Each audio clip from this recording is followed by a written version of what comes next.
وإذا السماء فرجت وإذا الجبال نسفت وإذا الرسل أقتت لأي يوم أجلت ليوم الفصل وما أدراك ما يوم الفصل ويل يومئذ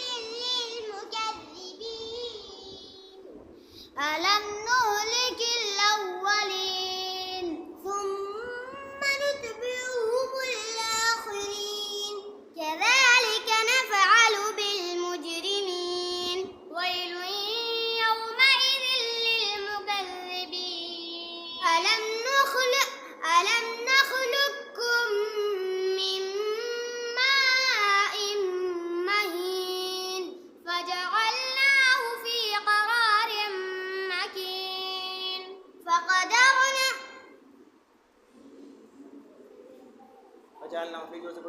فجعلناه في قرار مكين إلى قدر